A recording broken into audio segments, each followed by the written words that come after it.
Selamat datang di Radio Aktif, di mana kali ini kamu akan mendengarkan sebuah cerita yang berjudul Tim 84. Jadi ceritanya ini adalah sebuah cerita bersambung, dan pada video kali ini kebetulan di episode pertama. Semoga kamu menyukainya, dan jika ada kritik dan saran bisa diketikkan di komentar. Langsung saja ke ceritanya. Mobil jelajah berlapis baja itu menderu halus, membelah jalanan setapak di tengah rimbunnya hutan. Kendaraan taktis ini memiliki dimensi yang gagah, dengan panjang sekitar 7 meter dan lebar 2,5 meter. Cukup tangguh untuk menerobos medan ekstrim sekaligus menyediakan ruang operasional yang fungsional di dalamnya. Di bagian paling depan, terdapat kokpit utama yang luas dengan 2 kursi terpisah. 1 kursi pengemudi di sisi kanan untuk Deva, dan 1 kursi penumpang di sisi kiri yang biasa ditempati Tony. Tepat di belakang kedua kursi depan ini, terdapat baris kedua yang juga berisi 2 kursi cadangan untuk penumpang atau tempat bersantai darurat. Melewati baris kursi kedua, barulah terdapat atau terlihat isi dalam mobil jelajah yang sesungguhnya. Ada koridor atau jalan setapak kecil di tengah yang membelah ruangan, menjadi akses utama untuk berjalan ke arah belakang. Di sepanjang kiri koridor ini, berjejer rapi meja modifikasi mekanis dan lemari tempat menyimpan koleksi senjata tajam serta senjata api. Sementara di sisi kanannya dipadati oleh perangkat laboratorium mini, peralatan teknologi, dan monitor radar pelacak makhluk aneh. Tepat di pojok kanan belakang dekat peralatan canggih itulah sebuah dispenser air minum diletakkan agar mudah dijangkau. Di dalam kabin yang padat oleh perangkat taktis, suasana yang semula tenang mendadak gerah. Luna berdiri bersedekap di tengah ruangan, menatap nanar ke arah dispenser air yang sudah kering kerontang. Nafasnya berhembus tajam, menahan dongkol, dan sudah menyentuh ubun-ubun. Tanpa membuang waktu, Luna melangkah lebar menghampiri kursi depan. Di sana Tony sedang asik bersandar. Kedua jempolnya bergerak lincah di atas layar ponsel, benar-benar tenggelam dalam game yang sedang dimainkannya. "Tony, ambil air, persediaan kita habis," potong Luna pendek. Suaranya tegas, tanpa celah bantahan. Mendengar itu, Tony bahkan tidak menoleh sedikit pun. Malas, aku ini ketua di sini. Masa ketua harus kerja kasar? Suruh Deva saja, sahut Tony enteng. Mendengar jawaban itu, sudut mata Luna berkedut. "Jangan mulai ya, Tony. Kita kehabisan air ini sekarang justru karena ulahmu," cecar Luna. Suaranya mulai naik 1 oktav. Siapa yang kemarin ceroboh tidak menutup galon dengan benar sampai jatuh dan tumpah? Luna menunjuk gusar ke arah lantai di sisi kanan mobil. Matanya berkilat jengkel karena tumpahan air di tempo hari hampir saja membanjiri berbagai alat canggih dan monitor radar pelacak milik Deva. Jika perangkat vital itu sampai konsleting, mereka semua bisa buta di tengah hutan belantara ini. Merasa tersudut oleh fakta, Tony langsung memalingkan wajah ke jendela kaca, sambil terus mengetuk layar ponselnya dengan salah tingkah. Ia berkilah lirih. "Mana buktinya? Jangan asal tuduh dong. Bisa saja itu karena mobilnya terguncang pas lewat jalan berlubang." Melihat situasi yang makin menegang, Deva yang sejak tadi duduk tegang di kursi kemudi mencoba memberanikan diri melerai. Sudah, jangan ribut terus ah. Kudengar di dekat sini memang ada mata air. Potong Deva dengan suara agak bergetar. Tangannya masih memegang setir sambil sesekali melirik spion tengah. Mendengar itu, otak usil Tony langsung berputar. Ia menegakkan posisi duduknya, lalu menengok ke belakang dengan senyum penuh kemenangan. Nah, gini saja. Kita pakai sistem voting saja untuk menemukan siapa yang berangkat. Seru Tony penuh semangat. Tony langsung mengangkat tangannya tinggi-tinggi. Aku pilih Luna yang pergi. Luna tidak bergeming dengan wajah sedingin es. Dia juga mengangkat tangannya. Aku pilih Tony. Skor menjadi imbang, 1-1. Pandangan Tony dan Luna kini serentak tertuju pada Deva yang berada di kemudi. Sadar dirinya memegang suara penentu, keringat dingin mulai bercucuran. Di leher gembul Tony, keringat itu semakin basah. Ia menelan ludah, bingung harus memihak siapa. Di satu sisi, Tony adalah ketua yang menyebalkan. Tapi, di sisi lain, amat Luna jauh lebih mengerikan. Baru saja Deva membuka mulut untuk bersuara, terdengar bunyi klik logam yang sangat familiar di telinganya. Klak. Luna baru saja menarik kokang pistol taktisnya dengan gerakan super tenang. Senjata hitam itu kini bertengger manis di dekat jemarinya, siap digunakan kapan saja. Luna tidak mengucapkan sepatah kata pun, ia hanya menatap Deva lewat spion dengan tatapan yang seolah berkata, "Pikirkan baik-baik nyawamu." Melihat gelagat mengerikan itu, nyali Deva langsung ciut seketika. Bulu kuduknya berdiri dan wajahnya mendadak pucat. Tanpa pikir panjang, ia langsung memutar haluan. Tony, aku pilih Tony yang pergi. Seru Deva panik sambil mengangkat kedua tangannya pelan. Curang, ini intimidasi namanya. Protes Tony, melompat dari kursinya karena tidak terima. Namun, Luna hanya menaikkan satu alisnya sambil memasukkan kembali pistolnya ke dalam sarung taktis di pinggang. Mau tidak mau, merasa kalah jumlah dan dikelabui secara tidak hormat, Tony akhirnya mengalah. Dengan langkah gontai dan bibir yang mengerut maju, ia menyambar jerigen kosong di sudut mobil. Ketua macam apa aku ini? Tidak ada harga dirinya sama sekali. Gerutu Tony saat keluar dari mobil jelajah. Lalu ia mulai melangkah masuk ke dalam keheningan hutan dengan rasa dongkol yang membakar dada. Langkah kaki Tony membawa dirinya semakin jauh masuk ke dalam keheningan hutan belantara. Setelah berjalan beberapa menit menembus semak belukar, rasa jengkelnya perlahan menguat. Berganti dengan rasa takjub saat matanya menangkap seulas warna biru jernih di balik pepohonan. Di bawah naungan sebuah pohon raksasa yang rindang, terhampar sebuah kolam air alami yang sangat bening. Tony bersiul pelan.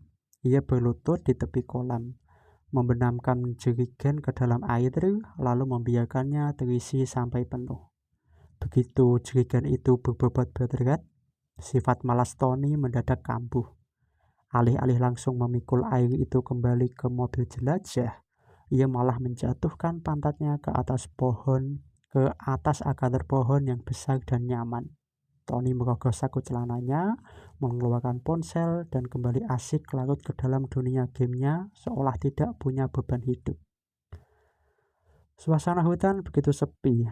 Hanya ada suara gemericik air dan gesekan daun yang ditiup angin. Namun, keadaan itu tidak bertahan lama. Pluk! Sebuah buah hutan berukuran sebesar kepalan tangan jatuh tepat di atas kepala Tony. Aduh, Siapa yang belum sempat Tony menyelesaikan kalimatnya, bulu kuduknya mendadak berdiri. Insting bertarungnya yang tajam tiba-tiba menjeritkan tanda bahaya. Tanpa pikir panjang, Tony melemparkan tubuhnya ke samping, berguling di atas tanah secepat kilat. Bam! Tepat di posisi Tony duduk tadi, tanah dan akar pohon raksasa itu hancur berantakan, menjemburkan debu dan serpihan kayu. Sesosok makhluk berbulu hitam lebat dengan tinggi 2 meter mendarat dengan dentuman keras dari atas dahan pohon. Itu adalah seekor monyet raksasa berwajah sangar dengan taring panjang yang mencuat dan sepasang lengan kekar yang siap meremukkan tulang. Tony bangkit berdiri dengan nafas memburu. Debu mengotori wajahnya. Sifat malasnya lenyap tak berbekas dalam sekejap mata. Tatapan matanya yang semula malas kini berubah menjadi sangat dingin, fokus dan setajam silat. Ia sadar, satu kecerobohan kecil di depan makhluk ini berarti mati. Akibat gerakan melompat darurat tadi, ponsel di tangan Tony terlempar bebas dan jatuh ke dalam kolam dengan bunyi kecipak keras. Namun, Tony sama sekali tidak punya waktu untuk meratapi barangnya yang tenggelam. Tangan kanannya bergerak cepat meraba punggung, hendak menarik senjata andalannya. Kosong. Seketika itu juga, Tony teringat sesuatu dan kesal tentang kecerobohannya sendiri. Karena pergi dari mobil jelajah dengan rasa dongkol, pedang kesayangannya tertinggal di dalam kabin. Saat ini, ia benar-benar tidak membawa perlengkapan utama. Monyet raksasa itu meraung keras, menggetarkan dahan-dahan pohon di sekitarnya. Makhluk itu melompat kembali, mengayunkan tinju besar ke arah Tony. Tanpa senjata, Tony terpaksa menghindar. Ia meliuk, menunduk, dan melompat ke sana kemari memanfaatkan refleks instingnya yang tinggi untuk menghindari setiap hembasan badai pukulan si monyet.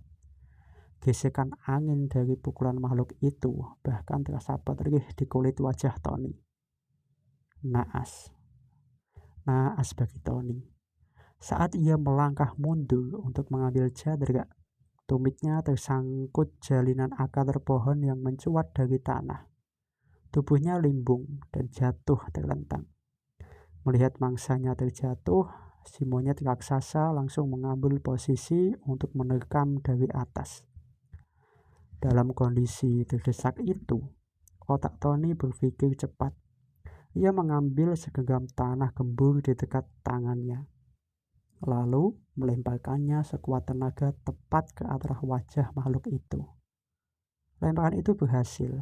Si monyet terhuyung mundur sambil mengucek matanya yang kemasukan tanah, melolong jengkel karena pandangannya terganggu. Tony tidak menyia-nyiakan detail waktu yang berharga itu. Ia berguling cepat dan melompat masuk ke balik semak-semak lebat untuk menyembunyikan posisinya.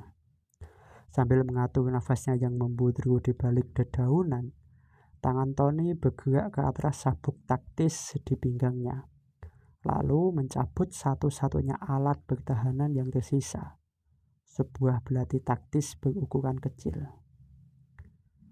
Di balik rimbunnya semak-semak, Tony memperhatikan gerak-gerik si monyet raksasa yang mulai kehilangan arah. Begitu makhluk itu berbalik membelakanginya, Tony melesat keluar tanpa suara, memanfaatkan kelincahan tubuhnya untuk melompat ke punggung lawan. Dengan mengerahkan seluruh tenaga, ia menghujamkan belati kecilnya. Tering! Bunyi benturan logam bergema keras. Tangan Tony bergetar hebat. Kulit punggung makhluk itu ternyata sekeras batu, membuat belatinya sama sekali tidak bisa menembus masuk. Merasa ada yang menempel di punggungnya, Si monyet berputar cepat sambil mengayunkan lengan yang kekar. Pukulan telak itu mengenai pelindung dada Tony, membuatnya terpental ke atas, melesat melewati dahan-dahan pohon raksasa. Saat tubuhnya mengalami jatuh bebas, Tony membuang jauh-jauh rasa paniknya. Insting bertarungnya mengambil alih penuh. Ia memantapkan genggaman pada gagang belati, memutar posisi tubuhnya di udara untuk menambah kecepatan turun. Tubuhnya terus turun semakin cepat, tapi monyet itu sudah siap melayangkan pukulan. Tony meliuk indah menghindari pukulan balasan si monyet yang mencoba menggapainya. Memanfaatkan momentum gravitasi, Tony mengincar satu-satunya titik lemah terdekat, area di bagian atas kepala makhluk itu.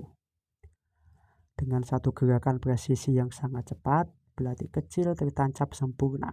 Tubuh besar setinggi 2 meter itu langsung ambruk ke tanah, tidak bergerak lagi.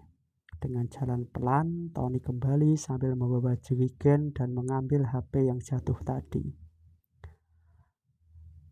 Beberapa waktu kemudian, pintu belakang mobil jelajah terbuka dengan suara berderit. Tony melangkah masuk dengan kondisi pakaian yang terobek di beberapa bagian dan tubuh penuh memar. Wah, ketua kita habis dipukuli pohon atau bagaimana tuh? Ledek Luna yang sedang membersihkan sniper kesayangannya di sudut ruangan. Tony hanya mendengus, memilih mengabaikan sindiran itu karena terlalu lelah. Ia berjalan mendekati Deva, lalu menyerahkan ponselnya yang sudah mati total akibat kemasukan air kolam. Tanpa mengucapkan sepatah kata pun, Tony langsung menjatuhkan diri ke lantai kabin dan tertidur pulas karena kecapean. Melihat kondisi ketuanya, Deva langsung mengambil belati kecil Tony yang masih dipegang. Bagian ujung belati itu tampak agak gompal. Deva tahu Tony habis melawan makhluk yang punya kulit keteras. Deva juga menggunakan pinset untuk mengambil sampel cairan dari serat baju robek milik Tony. Sambil mengunyah keripik kentang, Deva bergegas menuju laboratorium mini di sisi kanan dan meja modifikasi di sisi kiri mobil. Ia mulai menyalakan mikroskop digital untuk menganalisis sampel tersebut. Otak jeniusnya mulai bekerja keras, merancang elemen peluru khusus bersama Luna guna bersiap-siap jika koloni makhluk berkulit batu itu mendadak menyerang mobil jelajah mereka nanti. Itulah episode pertama dari tim 84. Memang banyak sekali kekurangan, mungkin bisa ditulis di komentar nanti supaya mungkin bisa menjadi bahan untuk evaluasi semakin baik lagi. Untuk episode pertama kali ini aku akhiri dan mohon maaf jika ada salah-salah kata atau kesalahan yang lain. Mohon maaf dan semoga saja episode selanjutnya lebih baik lagi. Terima kasih sudah mendengarkan dan sampai jumpa.